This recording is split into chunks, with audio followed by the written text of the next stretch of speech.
Namanya itu Aten Aslum. Nah, adalah nih satu pasien yang namanya Margaret Skilling. Si Margaret ini bisa dibilang tuh pasien yang nggak terlalu beresiko guys. Nggak terlalu parah lah. Karena si Margaret ini itu masih bisa tenang gitu. Tapi si Margaret ini tuh punya halusinasi. Dimana dia ini ngerasa kalau ibunya yang udah wafat itu masih hidup.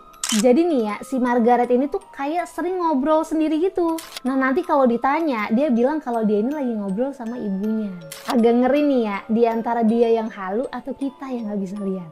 Nah di awal Desember 1978, tiba-tiba Margaret ini kok nggak ada di kamarnya. Jadi si Margaret ini tiba-tiba hilang. Padahal nih ya, tiap malam kamar-kamar di sana tuh dikunci. Jendela yang ada di sana juga ada tralisnya gitu guys. Jadi nggak mungkin nih kalau ada pasien yang bisa keluar lewat jendela. Belum lagi itu rumah sakit tuh selalu ada yang jaga. Kayak ada yang keliling buat kontrol. Terus ada yang standby juga gitu kayak di lobby gitu guys.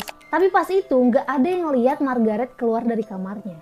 Akhirnya dicarilah tuh si Margaret. Rumah sakit tuh dikelilingin buat nyari di mana si Margaret. Tapi udah diubek-ubek itu satu rumah sakit, nggak ketemu.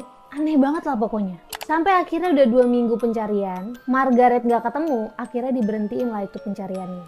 Sampai nih di Januari 1979, kurang lebih berarti 1 bulan setelah Margaret hilang. Adalah nih satu kamar di rumah sakit itu yang mau direnovasi. Sebelumnya ya, kamar ini tuh emang gak dipakai guys, karena akses buat ke kamar itu tuh susah. Ya karena kamar gak dipakai kan akhirnya dikunci terus tuh, gak pernah dibuka-buka. Kecuali pas kemarin, pas nyari Margaret itu dibuka tuh ruangan itu.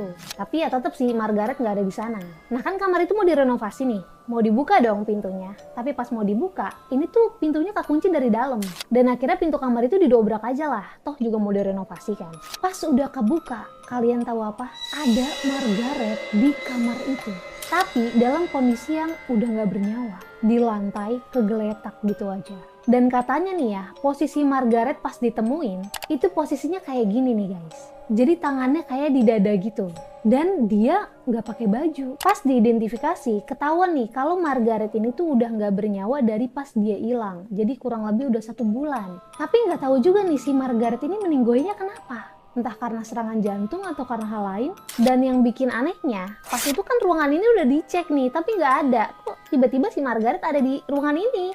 Terus guys, pas jasadnya Margaret ini udah dibawa dan ruangannya udah dibersihin, itu bekas badannya Margaret yang ada di lantai gak bisa hilang.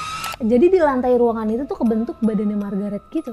Bahkan sampai sekarang, sampai rumah sakitnya udah gak beroperasi lama, itu di lantai masih ada tuh bekas badannya Margaret. Yes, kok bisa ya?